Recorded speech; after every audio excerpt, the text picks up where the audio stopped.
Como conhecer Deus é fácil. Conhecer Deus muitos conhecem, de ouvir falar, de andar com Ele. Mas como conhecer a vontade de Deus? Isso requer muita intimidade, porque conhecer a vontade de Deus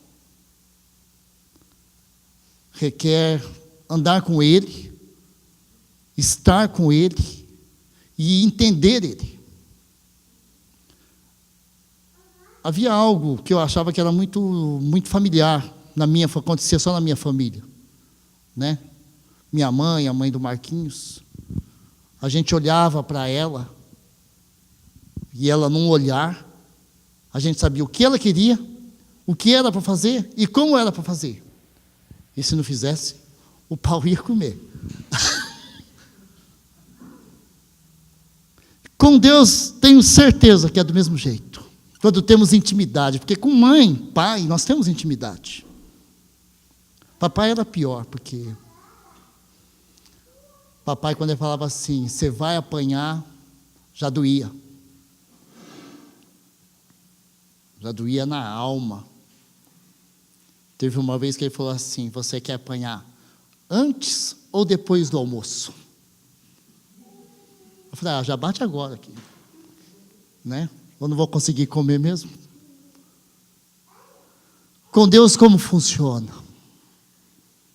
Temos que ter intimidade. E eu, num momento desses aí, precisei de conselho. Mas vamos dar início aqui. Uma das palavras mais frequentes que todos nós ouvimos e falamos é: como que eu posso saber a vontade de Deus? Às vezes é uma questão de relacionamento, uma questão de namoro, uma questão de um negócio. Em muitas questões, fazemos essa pergunta: qual será a vontade de Deus para esse negócio? Como nós vamos saber? Eu precisei um dia, e um homem de Deus falou para mim assim: eu vou te dar a receita infalível para você saber a vontade de Deus. Mas tem 5 condições para isso. E a primeira delas é a oração. Em Tiago 1, 5, 6. Se algum de vocês tem falta de sabedoria, peça a Deus, que a todos dá livremente, de boa vontade, e lhes será concedida. Peça, porém, com fé, sem duvidar, pois aquele que duvida é semelhante à onda do mar, levada e agitada pelo vento. Deus promete dar sabedoria e discernimento a todos que pedem. Mas temos que ter esse primeiro quesito, orar. Sem orar, não criamos intimidade com Deus para poder saber a sua vontade. Segundo quesito, a palavra. Romanos 12, 1, 2. Transformai-vos pela renovação da nossa mente, da vossa mente. Nossas mentes tendem a trazer decisões, muitas vezes erradas. Se formos levados simplesmente por nossa mente, a nossa mente é difícil. Porque com a nossa mente vem os nossos desejos, a aflição, o momento. A nossa mente não é uma boa conselheira em momentos de decisões. Fazer decisões baseadas em modelos de pensamentos e valores anteriores à nossa conversão, ou seja, valores do mundo, esses valores podem nos levar a decisões erradas. Só a mente renovada pela palavra de Deus pode fazer boas decisões. Nós podemos procurar passagens, que é estudando a Bíblia, tendo intimidade com a palavra de Deus, que a hora que nós pensarmos como tomar uma decisão em Deus, que Deus vai falar com você através da palavra dele. Você vai lembrar de um versículo. Você vai lembrar de uma passagem, falou, lá aconteceu isso na palavra de Deus. E Deus está me mostrando que eu devo agir desse jeito. Então nós temos que ter intimidade. Intimidade na palavra é lendo. Não tem outro jeito. O entender vem do ouvir, e vem do falar, e vem do estudar. E nós temos que estudar na palavra. A terceira orientação é a orientação do Espírito Santo. Salmo 143, 10, que diz assim: ensina-me a fazer a tua vontade, pois tu és o meu Deus, que o teu bondoso Espírito me conduza por terreno plano. O cristão tem o Espírito Santo como guia. Precisamos pedir a ajuda dele, e ele provavelmente não falhará em seu ouvido, mas ele tocará em meu coração e operará em minha mente para me ajudar a conhecer a vontade de Deus. É fácil entendermos o Espírito Santo em nossas vidas. Quando nós temos a prática de orar, a prática de meditar na palavra de Deus, o Espírito Santo fatalmente acompanha a vida do cristão. Você deve ter feito já ter tido que tomar alguma decisão, e que você deve ter pensado assim, eu acho que é isso. Eu estou sentindo que é isso. O Espírito Santo, ele não acha, ele não tem uma decisão mais ou menos. Ele toca no seu coração de fato. Fala, é essa a vontade. E você se sente bem, o Espírito Santo fala com você, e você sente aquele alívio no coração e fala assim, é para fazer. Ou você sentiu, não é da vontade de Deus, porque a palavra, você está orando, você está lendo a Bíblia, você está dentro da palavra de Deus, o Espírito Santo não vai falhar, ele vai falar com você no momento certo, e você vai tomar a decisão certa, com certeza, sem sombra de dúvida. Sentiu no coração, eu acho que é, não é. O Espírito Santo, ele fala certo, faz ou não faz. Você sente na hora. Alguém aqui já teve esse momento assim de, você fala, eu tenho que comprar um negócio, mas eu estou em dúvida. E você já sentiu, fala, não vou comprar não, que estou sentindo no coração que não é para eu fazer esse negócio. E realmente depois você fala assim, se eu tivesse feito, tinha me dado mal. O Espírito Santo tem esse poder de fazer a coisa certa na vida do cristão, que de criar intimidades com Deus. E a quarta é buscar conselhos com cristãos maduros na fé. Todos nós temos um irmão que a gente fala assim, aquele irmão tem experiência de vida, é um irmão correto, é um irmão certo. Tem um pastor que fala, eu confio na palavra do pastor, que é um pastor de oração. O nosso pastor, ele tem essa intimidade com Deus, eu vou buscar um conselho nele. Aquele irmão, olha, eu acho que eu vou pedir um conselho para aquele irmão. Faça isso. Porque em Provérbios 12, 15 e alguns outros falam, o caminho do insensato aos seus próprios olhos parece reto, mas o sábio dá ouvidos aos conselhos. É bíblico dar ouvido a conselhos. Mas também não adianta eu procurar conselho em qualquer um. Eu vou procurar conselho numa pessoa que está toda... O cara está todo lascado, cara. Eu vou procurar um conselho que ele está se lascando já na vida dele. Eu vou procurar um conselho nele, né? Não adianta, você tem que procurar um conselho numa pessoa mais sensata, uma pessoa correta, que você possa ver nele confiança para um conselho. Em 1 Reis 12, Roboão, um dos filhos de Salomão, um dos homens mais sábios da Bíblia, ao invés de escutar os conselhos dos anciões de Israel, escutou os seus jovens amigos, e assim dividiu ao povo de Israel. É mais sábio procurar uma pessoa com experiência e bom exemplo na vida cristã. Este homem ou esta mulher geralmente terá melhores condições de nos indicar qual seria a vontade de Deus. Você conhece algumas pessoas em cujas vidas você vê Jesus?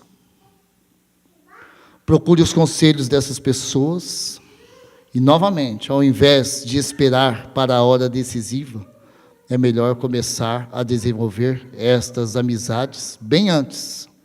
E assim teremos mais confiança nas orientações desses irmãos mais maduros.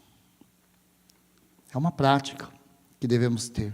É bíblico procurar conselhos com pessoas experientes que possam nos conduzir a um bom caminho.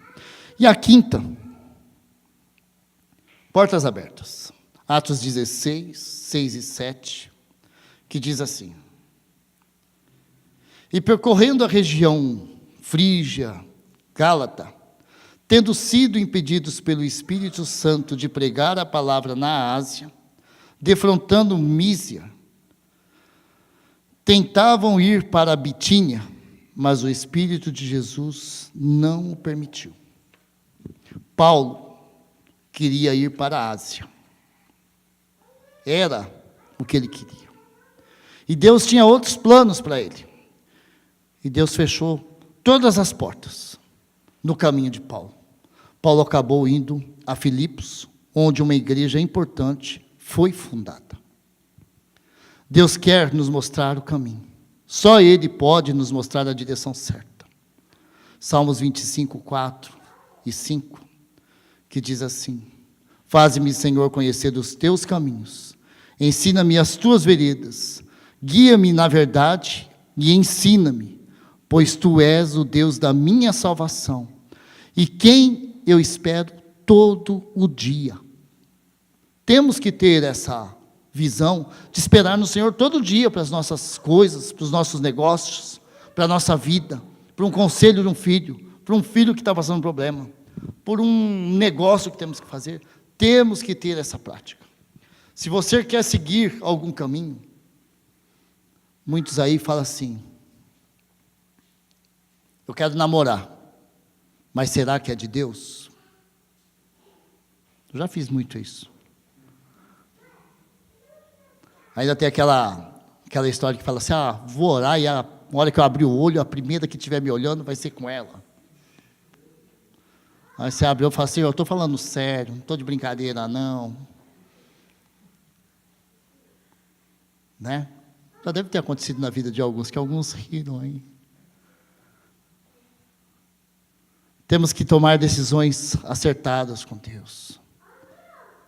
Uma decisão errada pode mudar todo o contexto de uma vida. Uma decisão mal tomada pode mudar a história da nossa vida. Alguém um dia me falou assim: Deus, quando nos faz, Ele pensa como um pintor de uma tela. O pintor, ele pensa o que ele vai desenhar, põe na mente dele o que vai fazer e coloca na tela. Aí ele dá um risco, ele pega aquela tela, ele amassa, joga no lixo, começa a desenhar aquilo que está na mente dele, até sair perfeito. O outro artista, ele fala assim: eu vou fazer uma escultura de um cavalinho. Aí ele começa, pega uma madeira, começa ali a esculpir, talhar, cortar. Chega no momento, ele dá uma batidinha a mais e corta uma perninha do cavalinho. Aí ele pega o cavalinho, joga no lixo e começa a fazer outra. E Deus, quando fez a gente, Ele fez a gente perfeito. Em nenhum momento Ele falou assim: se eu estragar, eu jogo ele no lixo e começo de novo. Não. Ele falou assim: eu vou até o fim e vou fazer ele perfeitinho. E ele vai ser isso, ele vai ser aquilo, e ele vai ser uma bênção, e ele vai casar com fulana, e a vida dele vai ser uma maravilha, e vai ser uma bênção. Porque Deus nos conhece lá no ventre da nossa mãe. Em certo momento, nós saímos da mão do artista e tomamos o rumo da nossa própria vida. E resolvemos fazer por nossa conta tudo diferente do que Deus queria para nós. E aí quebramos a cara muitas vezes. E Deus perdoa. Deus nos traz de volta. Mas as consequências, quando nós quebramos a nossa perninha, ou riscamos a nossa própria escultura, disso nós não escapamos. Mas Deus fez a gente perfeitinho, bonitinho, direitinho, tudo certinho. E era só para a gente ouvir a voz dele e falar assim, é aqui, é aqui. E fazer do jeito que ele queria, mas o homem quando Deus resolveu dar esse livre-arbítrio para o homem, complicou, né? Deus deveria falar assim, não, tudo que eu falar para ele, vai fazer. Teria sido tudo bacana. Teria sido tudo mais que perfeito, né? Lembre-se, mais fácil saber o que uma outra pessoa realmente quer quando você conhece bem aquela pessoa. Certamente Deus irá revelar a vontade dele para nós. Mas quanto mais o conhecermos, mais claramente entenderemos e ouviremos a sua vontade. Por isso é bom, desde já, buscar conhecer cada vez mais a Deus. Temos obrigação nossa como cristão, como os filhos de Deus, de ouvir a voz do Mestre. Temos que ter essa intimidade de olhar nos olhos do Mestre e saber qual é a vontade dele. É uma obrigação nossa como filho. E nós só podemos adquirir isso, ter intimidade. É orando, é buscando, é ouvindo, é pedindo conselho, sim. Pedindo conselho. Pedir conselho não é vergonha para ninguém, não, gente. Mas não faça nada que você tenha dúvida e que possa prejudicar o seu futuro, ou prejudicar a sua vida, sem pedir pelo menos um conselho a alguém, que seja um bom conselheiro. Não vai pedir conselho para qualquer um, não. Não vai chegar lá, a primeira pessoa que eu ver lá na estação de trem, ele vai falar comigo e é isso que Deus quer. Não, gente, não é isso, não. Deus quer que você se chegue aos pés dele. Deus quer ter intimidade com você. Que nós possamos buscar essa intimidade a cada dia mais. Estar na presença de Deus é maravilhoso. Ouvir a voz do Mestre é algo grandioso. E que só desfruta os que são íntimos do Senhor.